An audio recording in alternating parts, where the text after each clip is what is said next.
One more. Ethan's voice was barely a whisper, but James heard it like thunder. His daughter, who hadn't walked a single step in 10 years, was standing. Not braced by steel, not held by machines.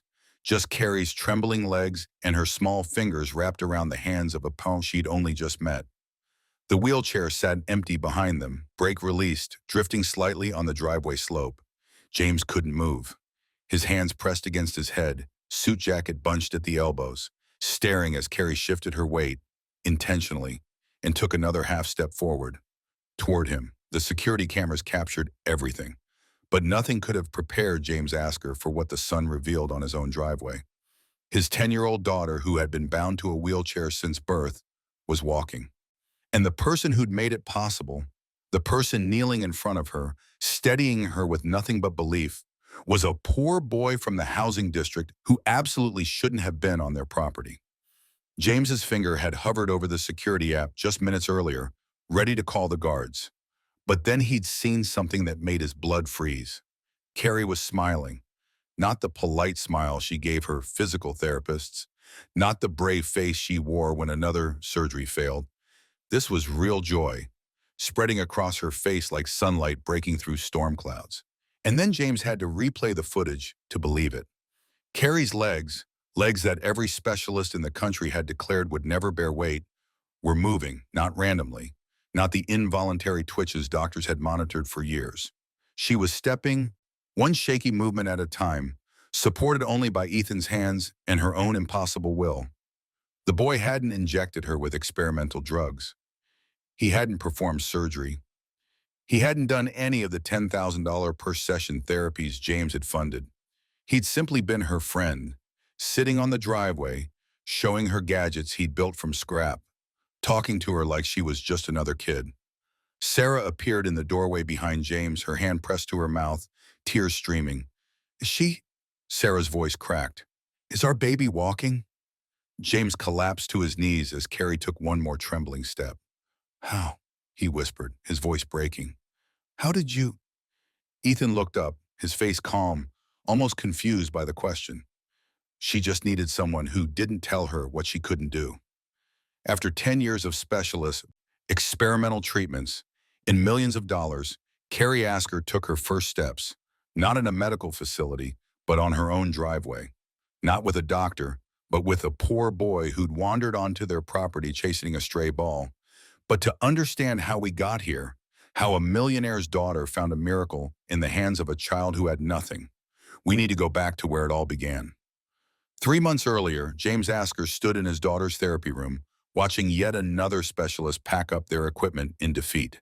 Dr. Patricia Chang, Harvard-trained, internationally published, $15,000 per consultation, was packing her diagnostic equipment with barely concealed frustration. "Mr. Asker, I've exhausted every avenue," she said, not meeting his eyes. "Carrie's spine shows the structural abnormality we've always known about, but the neural pathways are more responsive than any scan predicted. There's no medical reason her legs can't bear weight. But without the neurological will to walk, without her brain sending those signals—" She trailed off. James stood at the window of Carrie's therapy room, watching his daughter practice hand exercises with her occupational therapist, watching her be patient where she should be playing. "So you're saying it's psychological?" His voice was flat, dead. "I'm saying I don't know, and I don't think anyone does." Dr. Chang clicked her bag shut. "I'm sorry, I truly am." The sound of her heels retreating down the marble hallway merged with another familiar sound, the quiet tick of the antique clock on the mantel. Time passing, time wasted. James had heard it all before. Different specialists, same conclusion. No medical path forward. Behind him, through the glass partition, Carrie's wheelchair rolled slightly as she shifted position. The whisper of rubber on polished floor had become the soundtrack of their lives. Constant, inescapable. 10 years of wheels instead of footsteps. That evening, James found Sarah in Carrie's room, reading The Secret Garden for what must have been the 100th time. Carrie lay propped on pillows, her legs motionless beneath the blanket, her eyes bright and engaged as her mother's voice painted worlds she could enter but never run through. When Carrie finally drifted to sleep, Sarah closed the book carefully as if it might shatter, as if everything might. Maybe we need to accept that some things money can't fix, she whispered, her eyes reflecting a decade of exhaustion. James didn't answer. He walked to Carrie's closet instead, where custom leg braces hung like relics of failed hope. 3 surgeries, 12 specialists across 4 countries, experimental stem cell treatments in Switzerland, neural stimulation therapy in Tokyo, each one promising breakthrough, each one ending in the same hollow silence.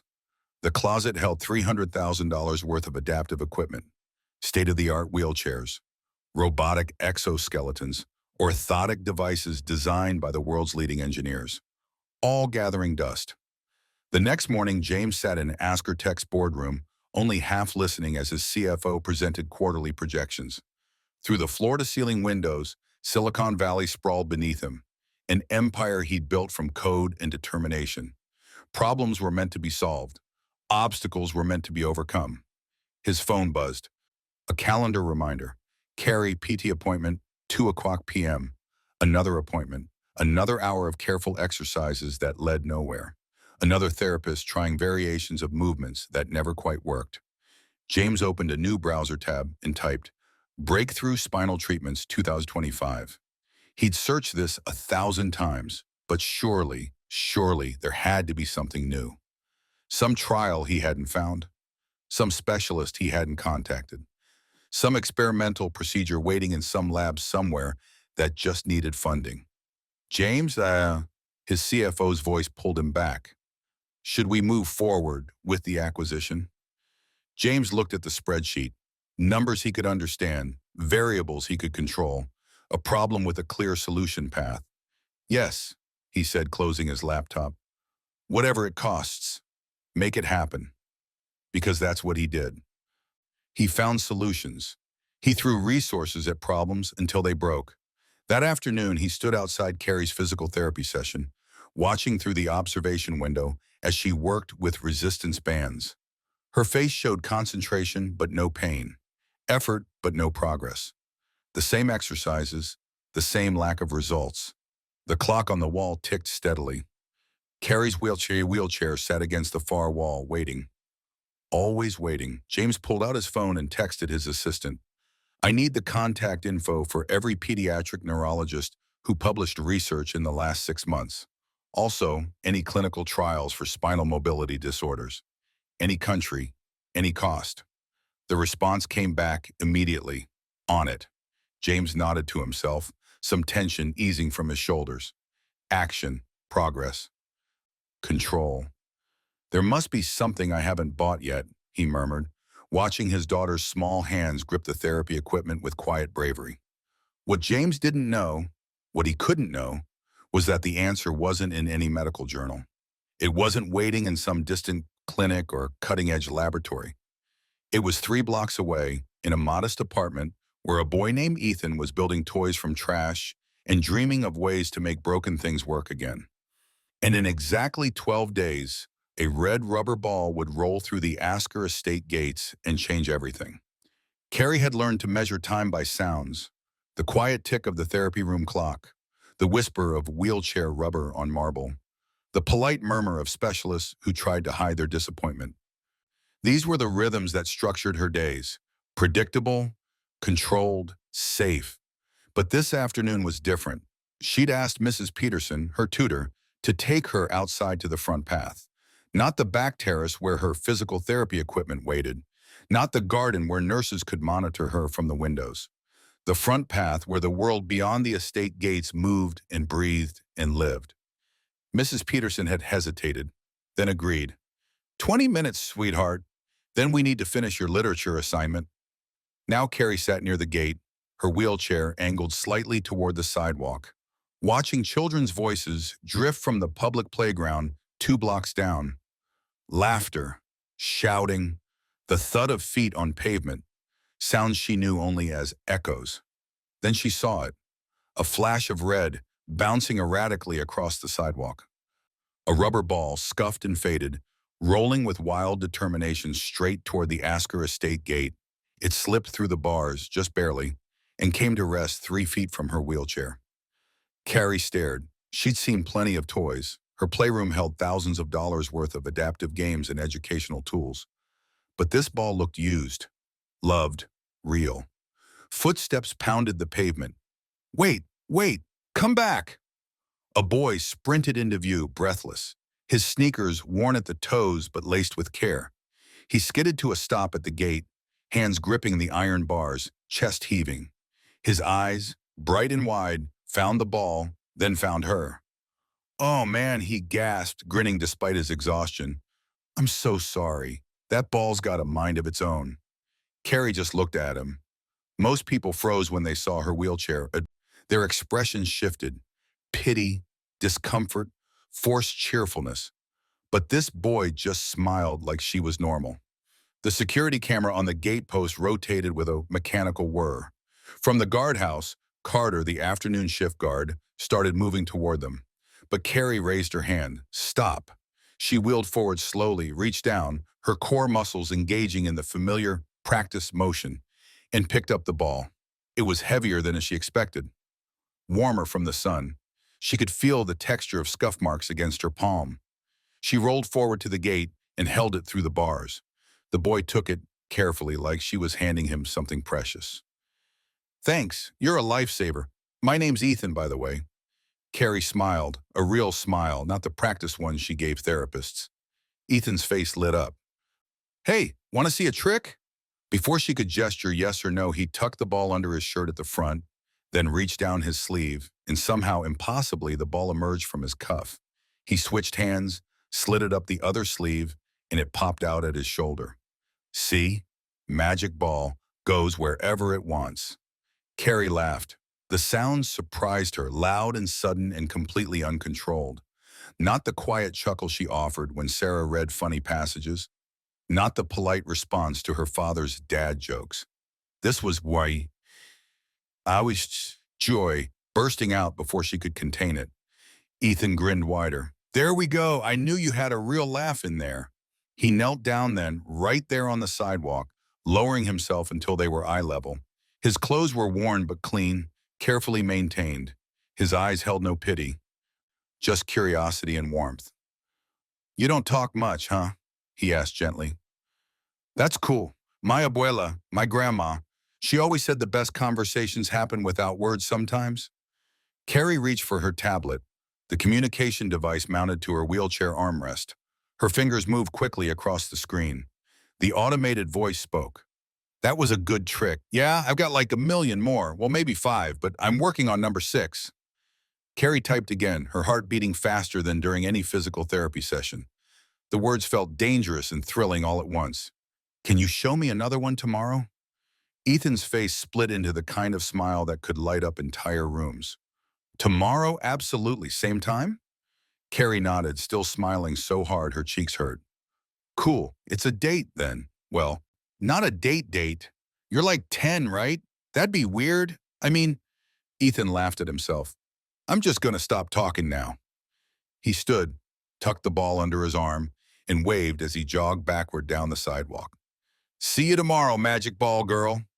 Carrie watched until he disappeared around the corner. Mrs. Peterson appeared at her side, concern creasing her features. Carrie, honey, you know your father doesn't like strangers at the gate. But Carrie wasn't listening. She was replaying the moment in her mind, the trick, the laugh, the way Ethan had knelt to meet her eyes instead of looming above her like every adult always did. For the first time in longer than she could remember, Carrie was already counting down the hours until tomorrow. Ethan had built the pulley toy from stuff Mr. Rodriguez was throwing out. 2 spools from industrial thread, fishing line his cousin didn't need anymore, and a plastic wheel from a broken shopping cart. It wasn't fancy, but it worked. He tested it one more time on his apartment's fire escape, watching the little platform rise and fall with each tug of the string. Perfect. Carrie was going to love this. Mijo, you heading to that girl's house again? His mom appeared in the doorway, still in her hospital scrubs from the morning shift. Dark circles shadowed her eyes, but she smiled anyway. Just to the gate, Ma. I'm not going in or anything. That's what you said yesterday and the day before. She crossed her arms, but her expression was soft. Just be careful, okay? Rich people don't always understand when kids like us just want to help. Ethan nodded. He'd seen the security guard watching, seen the cameras swivel to track his movements. But Carrie's face when she saw his inventions? That made everything worth it. I will. Promise. 20 minutes later, he jogged up to the Asker estate gate and found Carrie already there, her wheelchair angled toward the sidewalk like she'd been waiting. Her face lit up when she saw him. Hey! Ethan dropped to his knees on the sidewalk, eye level again. Check this out. He threaded the pulley toy through the gate bars and demonstrated. Pulling one string made the platform rise, releasing it made it drop. Simple physics. Beautiful motion. Carrie's tablet voice spoke. Can I try? Absolutely. She reached through the bars carefully, her fingers gripping the string. Ethan guided her hand gently. Okay, now, pull, yeah. Just like that. The platform rose. Carrie's eyes went wide. She released the string and watched it descend, then pulled again. Faster this time. A smile spread across her face. See, you're a natural engineer, Ethan said. If my inventions can move without batteries, maybe you can too someday. The words just slipped out. He didn't mean anything weird by it. But Carrie didn't seem offended. She just kept playing with the pulley, her whole body leaning forward in concentration. From the guardhouse, Ethan caught Carter watching them. The security guard's radio crackled. Ethan heard fragments. Same kid, and Mr. Asker should probably. But nobody came to stop them. Over the next week, Ethan showed up every afternoon after school with something new. Tuesday, a bottle cap spinner made from old soda lids and a chopstick he'd sanded smooth. Wednesday, a rubber band car constructed from cardboard, bottle caps for wheels, and elastics he'd borrowed from his mom's hair tie collection. Each time, Carrie wasn't just watching. She was collaborating. She'd point to parts and type questions on her tablet. Why does it spin that way? What makes the wheels turn? Can we make it go faster? Ethan would explain gear ratios, momentum, tension, using his hands to demonstrate concepts he'd taught himself from library books and YouTube videos at the community center. You know what's cool? Ethan said one afternoon, watching Carrie adjust the tension on the rubber band car. You think like an inventor. Most people just see trash. You see possibility. Carrie's cheeks flushed pink. Her tablet spoke. You do too. Yeah, but I have to. Can't afford the fancy stuff. He grinned. You could buy 1,000,000 real toy cars, but you're playing with my cardboard one. That's pretty awesome. Something shifted in that moment. Carrie sat up straighter in her wheelchair, her posture changing from passive patient to active participant. Thursday, Ethan brought the rubber band car again, but this time with modifications based on Carrie's suggestions. Bigger wheels, double bands, a cardboard spoiler for style. Okay, ready to test it? He set it on the sidewalk. On three. 1, 2, 3. He released the car and it shot forward, faster than before, racing down the slight slope of the sidewalk. Carrie laughed, that real unguarded laugh, and without thinking, she shifted her weight in the wheelchair, leaning forward, her core muscles engaging to follow the car's movement. For just a second, something fired in her legs, a response Ethan couldn't see but Carrie felt. Her right thigh muscle contracted, brief but unmistakable. She gasped, her hands flying to her lap. You okay? Ethan asked, concerned. Carrie nodded quickly, her expression a mixture of shock and wonder. Her tablet. I felt something in my leg. Ethan's eyes widened. Like, felt? Like actually felt? Yes.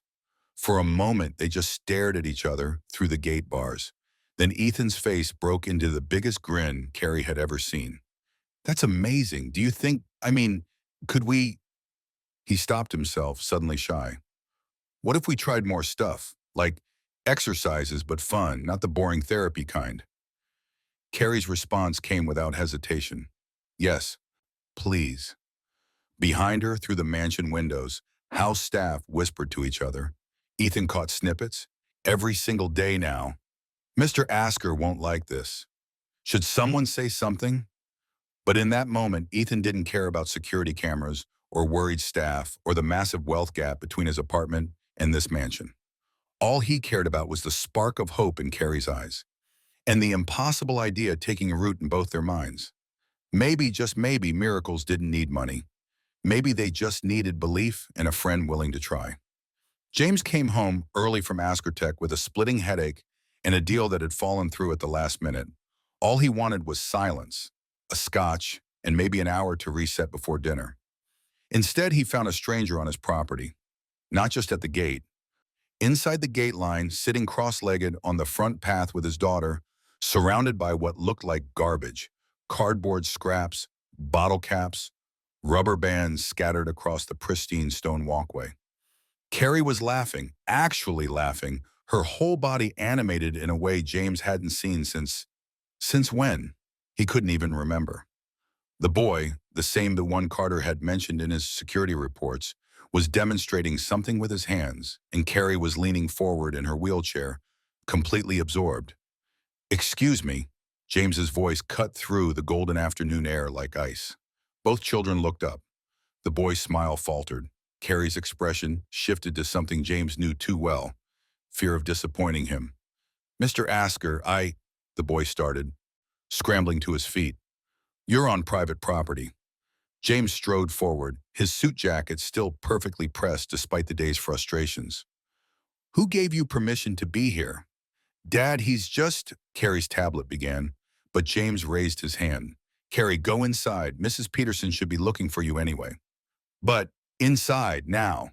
The boy, Ethan, according to the security logs, stepped forward slightly, positioning himself between James and Carrie in a gesture that was protective without being aggressive.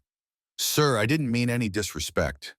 Carrie and I were just—" "We don't need charity from street kids," James interrupted, his voice sharp with exhaustion and frustration that had nothing to do with this boy but found a target anyway.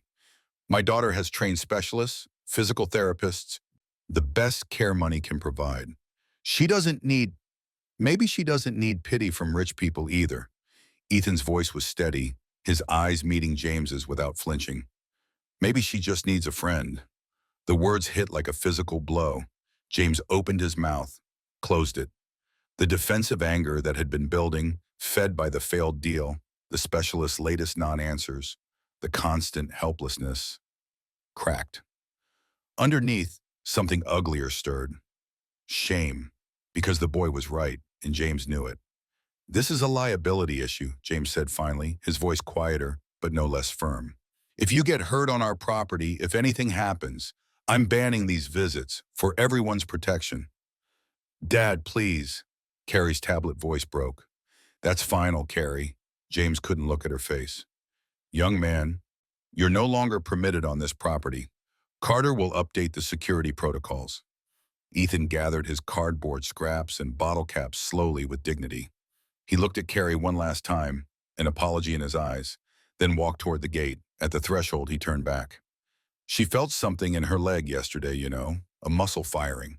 First time ever," she said. His voice carried across the driveway. "But I guess that doesn't matter compared to liability." Then he was gone. Carrie wheeled herself past James without a word, or rather, without her tablet saying a word. The silence was so much worse. That night, James sat in his home office nursing his second scotch, staring at his laptop without seeing it. Sarah had tried talking to him. Carrie had locked herself in her room, refusing dinner. The house felt colder somehow, despite the expensive climate control system. James pulled up the driveway security footage from the past week. He told himself he was reviewing it for safety concerns, documenting the intrusion. But really, he was looking for something he couldn't name. The first clip, Ethan kneeling at eye level with Carrie, showing her the pulley toy, her face transforming from polite interest to genuine wonder. The second, Carrie's hands moving animatedly, her tablet speaking rapidly, asking questions.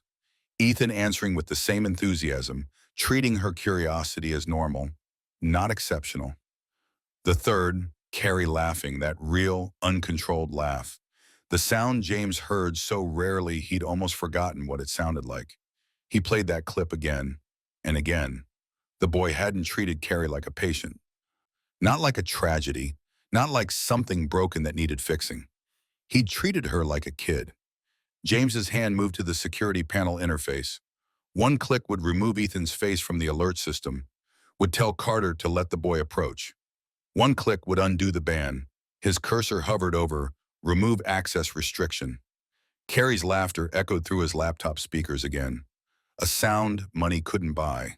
A sound he'd spent millions trying to create through therapists and specialists and carefully constructed joy.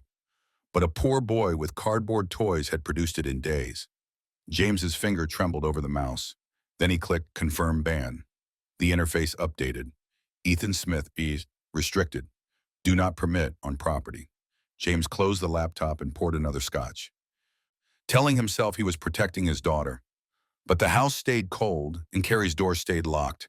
And somewhere in the recording, her laughter played on a loop James couldn't silence. The public library's computer lab closed at 6 p.m., which gave Ethan exactly 1 hour after school to research. He typed carefully into the search bar, balance exercises for paralysis. The results flooded the screen: medical journals, rehabilitation videos, physiotherapy websites. Most of it was too technical, full of words he'd have to look up. But then he found a YouTube video, DIY balance board therapy for stroke recovery. Ethan watched it 3 times, taking notes on the back of his math homework. The concept was simple: an unstable surface that forced tiny muscle adjustments. Micro shifts that trained the nervous system to fire signals it had forgotten how to send. "What you working on, mijo?" Ethan looked up to find Mr. Santos, the retired handyman who spent his afternoons reading newspapers in the corner, peering over his shoulder. Project? For a friend." Ethan hesitated. "She can't walk, but I was thinking maybe if I built something that could help her practice balance, even just a little." Mr. Santos adjusted his reading glasses. "My wife had a stroke 5 years ago. Physical therapist used something like that. Called it a wobble board." He tapped the screen. "You building one?" "I'm going to try," Mr. Santos smiled. "Come to my garage tomorrow after school. I've got scrap wood and some tools you can use." 2 days later, Ethan stood outside the playground fence at the edge of the Asker estate, holding his creation. It wasn't pretty, a square of plywood, sanded smooth to avoid splinters. Rubber cords salvaged from old bungees, attached underneath in a crosshatch pattern. 4 fridge magnets glued to the corners for minimal traction.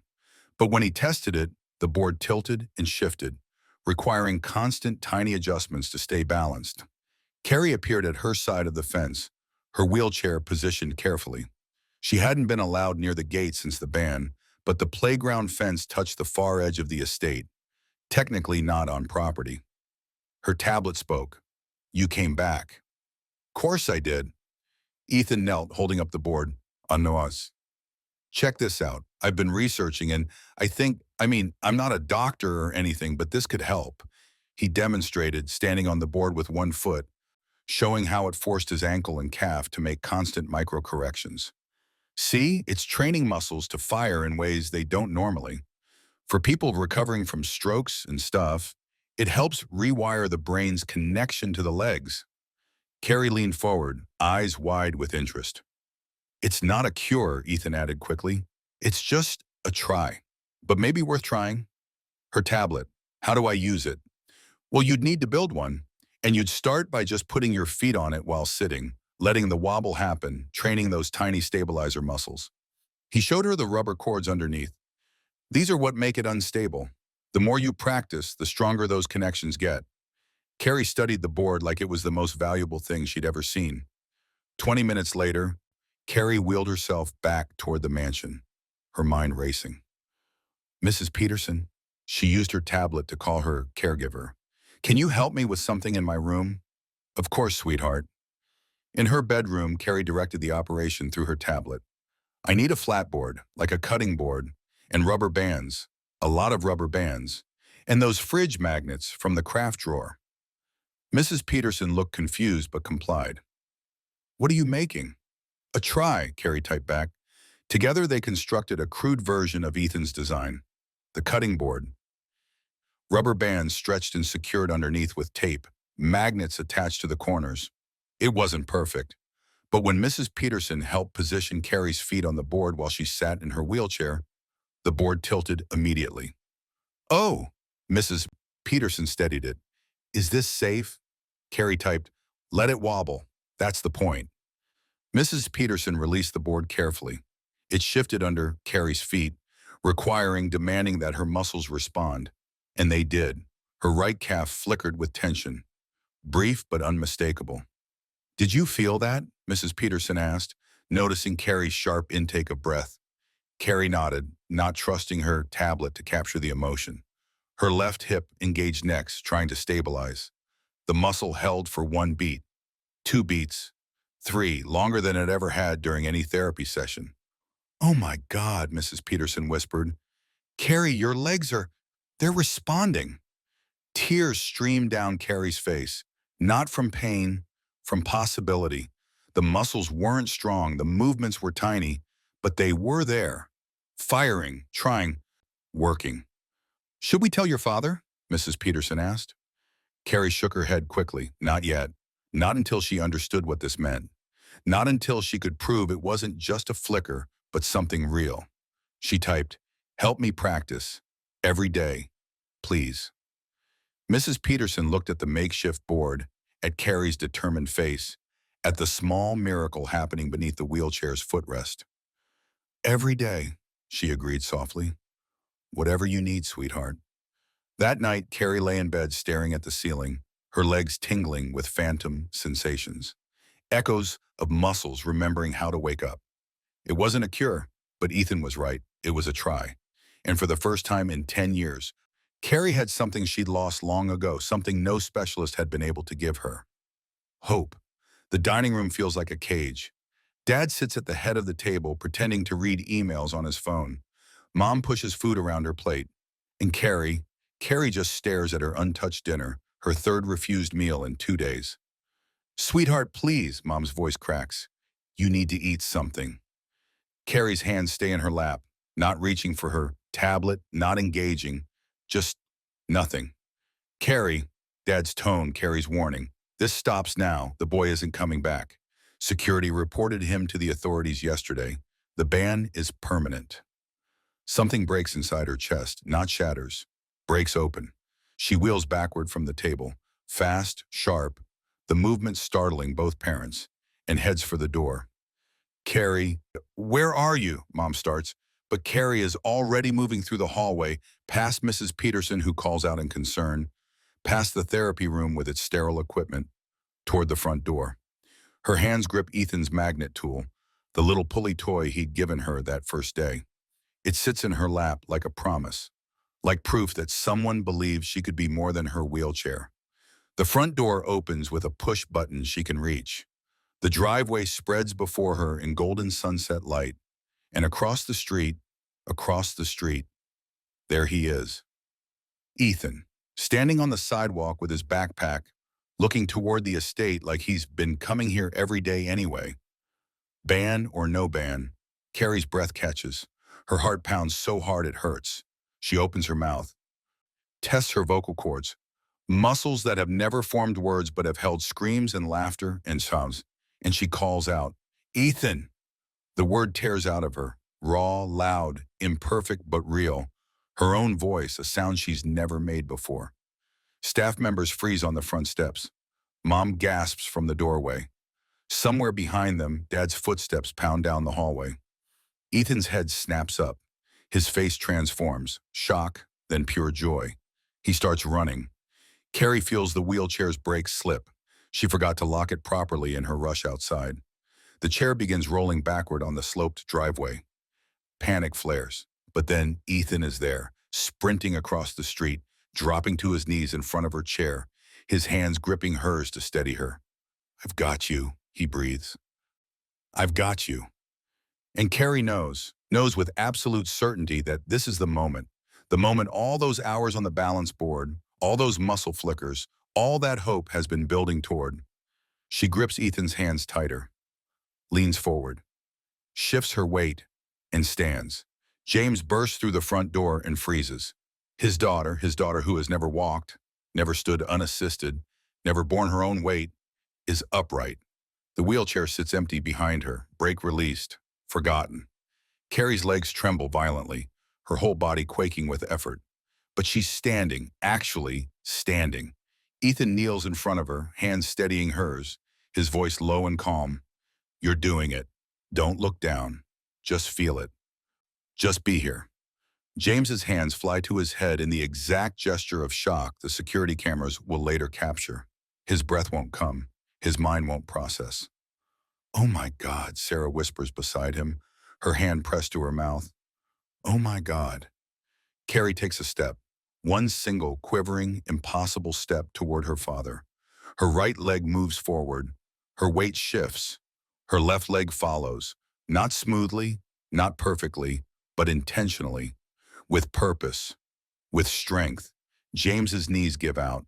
He collapses onto the driveway, tears streaming down his face, unable to speak, unable to do anything but watch his daughter do the impossible. One more, Ethan whispers, his voice steady as stone. Don't stop now, Carrie. One more. Carrie takes another half step.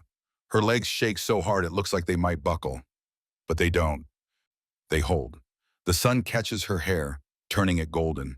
The late afternoon light paints everything in warmth. This moment, this miracle, this impossible beautiful now. James crawls forward on his knees, arms outstretched, sobbing openly. How? The word comes out broken. How is this? How did you? Ethan looks up, his young face calm, wise beyond his years. She just needed someone who didn't tell her what she couldn't do. The words land like truth, like judgment, like grace. Carrie takes one more trembling step and falls into her father's arms. James catches her standing, and they collapse together onto the driveway. Both weeping, both holding on like the world might end if they let go. Staff members stand frozen on the steps. Security cameras rotate and record. Neighbors peer from windows. The whole world seems to hold its breath. And in that golden moment, as the sun sets over Meadow Lane Drive, James Asker learns what his millions never could have taught him. That some miracles don't come from operating rooms or research labs or experimental treatments. Some miracles come from a poor boy with nothing but heart, kneeling on a driveway, whispering words that sound like faith. You did it, Ethan says softly, his hand resting on Carrie's shoulder. You really did it. Carrie lifts her tear-stained face and smiles, radiant, exhausted, alive. And for the first time in 10 years, James sees his daughter not as a patient, not as a problem to solve, but as exactly what she's always been, a miracle waiting to be believed in. The living room had been transformed into a performance James never wanted to hold. Cameras lined the back wall. Reporters filled every available seat. Microphones crowded the coffee table like metal flowers. Outside, news vans blocked Meadow Lane Drive for 3 blocks in each direction. The security footage had leaked somehow, probably Carter, who'd sold it to a local station for more than James paid him in a year. Now the world knew. Millionaire's daughter walks after meeting poor boy. The headlines wrote themselves. James stood at the front of the room, Ethan beside him, looking uncomfortable in clothes that were clean but clearly secondhand. Ethan's mother, Maria, sat in the front row, her hospital scrubs exchanged for her Sunday dress, her eyes red from crying. I owe this young man an apology, James began, his voice rough. The words felt like swallowing glass. I banned him from my property. I called him a liability. I told him we didn't need. He stopped, swallowed hard. I was wrong. The room erupted with camera flashes and shouted questions. James raised his hand for silence.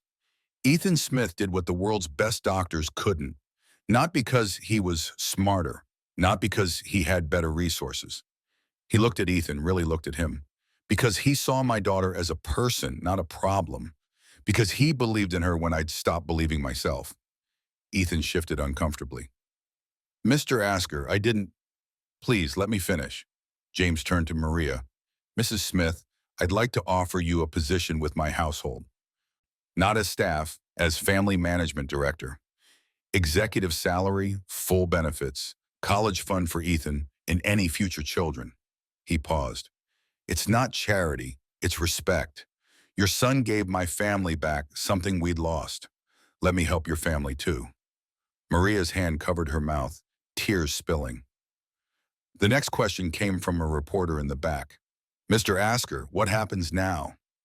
James smiled, the first real smile in weeks. Now we build something. 3 months later, James stood in the newly renovated community center, watching children test the refined Ethan boards his engineering team had developed. They weren't fancy, just well-made versions of Ethan's original design, plywood, rubber cords, safety edges. But they worked. Kids with cerebral palsy, stroke survivors, accident victims, all training their bodies to remember what they'd forgotten. The neighborhood rehab lab, funded entirely by Askertech, offered free therapy sessions 3 times a week. Physical therapists worked alongside community volunteers. Laughter echoed through the space, the sound of healing that didn't feel like medicine. "They're calling it the miracle on Meadow Lane Drive," Sarah said beside him, reading from her phone. "It wasn't a miracle," James replied, watching Ethan demonstrate board techniques to a group of younger kids. "It was belief, and I almost destroyed it." Dr. Chang, who'd pronounced Carrie's case hopeless, now supervised Carrie's new therapy program. Belief-driven rehabilitation, she called it. Training that started with possibility instead of limitation. Carrie still used her wheelchair most days. Walking was exhausting, her muscles still building strength. But she could walk now. And more importantly, she believed she could. 6 months after that sunset on the driveway, James stood at a podium in Askertech's auditorium, addressing his employees. "For years, I measured success by what I could buy," he said, his voice carrying to the back rows. "The best specialists, the most advanced equipment, the highest priced solutions." He paused. "I was wrong, not about investing in quality, but about thinking money alone could solve every problem." On the screen behind him, footage played. Carrie laughing with Ethan at the gate, the balance board in action. Kids at the community center finding their strength. "My daughter's recovery taught me something crucial. Innovation isn't just about technology, it's about connection. About believing in people's potential before they believe in it themselves." He clicked to the next slide. Asker Tech Community Innovation Initiative, a program offering engineering internships to neighborhood teens, starting with Ethan Smith as its first scholarship recipient. "We're not just building products anymore," James continued. "We're building belonging, creating opportunities for kids who might not have access otherwise. Because the next breakthrough, it might come from a boy building toys from scrap wood. And we'd be fools to miss it." The auditorium erupted in applause. Later, in his office, James watched the community center's live feed on his monitor. Ethan was there, helping a little girl with spina bifida practice on her board. Carrie sat nearby in her wheelchair. She'd wheeled herself there. No driver, no attendant, just independence. Sarah entered quietly, wrapping her arms around him from behind.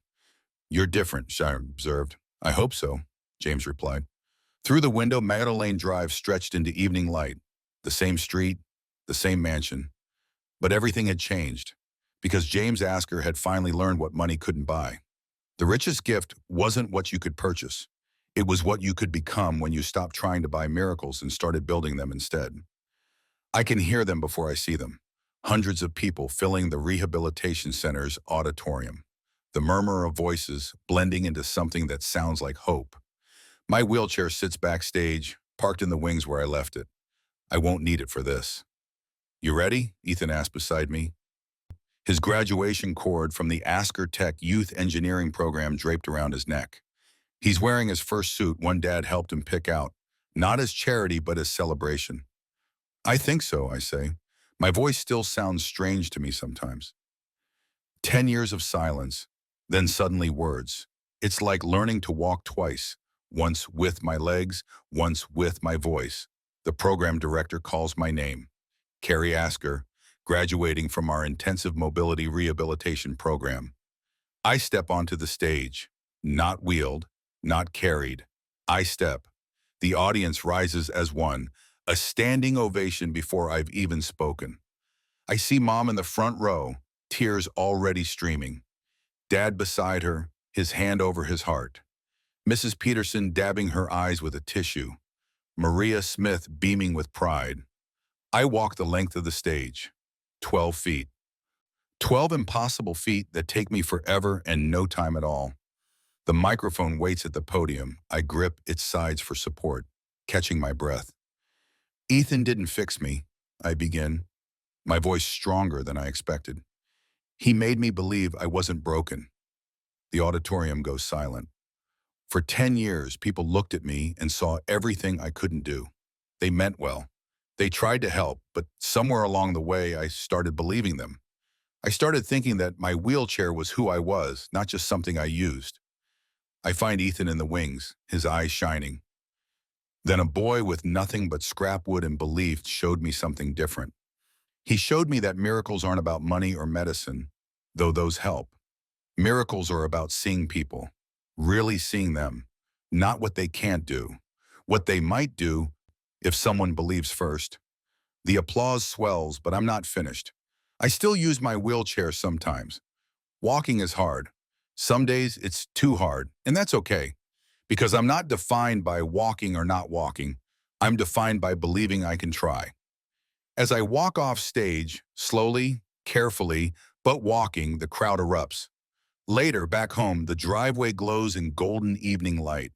It's Saturday, which means Maker Workshop at the community center wrapped an hour ago.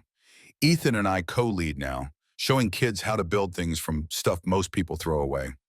Dad's there too sometimes, mentoring teens through Ask Her Tech's internship program, teaching them coding and engineering, showing them that innovation can come from anywhere. Even a housing district most tech executives never visit. My wheelchair sits on the front path, parked but not abandoned. Some days I need it, some days I don't. Today I'm standing beside it, watching Ethan tie a red ribbon to the original balance board we built together. For luck? I ask. For remembering, he replies, tying the bow carefully, where we started, what we built. The sun catches the ribbon, making it glow like fire. The same light that illuminated that first impossible moment. The moment I stood, the moment I believed. The moment everything changed. I pull out my diary, the one Mom gave me when I first started speaking. My handwriting has gotten better with practice, I write. The doctors made my body stronger. They gave me techniques and treatments and knowledge, boss. I'm grateful for that. But Ethan made my heart brave. He gave me something medicine couldn't, belief that I was more than my limitation. Some miracles arrive quietly, without fanfare. Some arrive as sunlight on a driveway at golden hour. Some arrive as a boy who kneels so you can stand, not to make you small, but to meet you where you are and lift you higher. I close the diary and I look at Ethan, at the driveway, at the wheelchair that's no longer my prison, but simply a tool. Race you to the gate? Ethan grins, knowing I'll never make it that far. You're on. I take 3 steps before my legs tire. Ethan pretends to sprint past me, then circles back, offering his arm. Not to carry me, just to walk beside me. We make our way down the driveway together, past where my wheelchair waits, past where Dad stood frozen in disbelief, past the exact spot where impossible became real. The sun sets behind us, painting everything gold. And I realize that miracles aren't about the destination. They're about finding someone who believes in your journey enough to take the first step with you. Someone who sees you not as broken, but as brave. Someone who kneels not to diminish you, but to lift you into light. Some miracles arrive as sunlight on a driveway, and a friend who kneels so you can stand. If this story moved you, share the moment. Don't let it fade. Follow Motherland Stories and tap that like button to keep these voices alive. Every day we uncover strong stories, raw truths, and quiet acts of courage that shape our world. Join a circle of listeners, dreamers, and changemakers, because every story deserves to be heard. This wasn't just an episode, it was a call to remember. Silence hides injustice. Courage exposes it. At Motherland Stories, we don't turn away. We bear witness. Subscribe and stand with stories that challenge power and celebrate truth.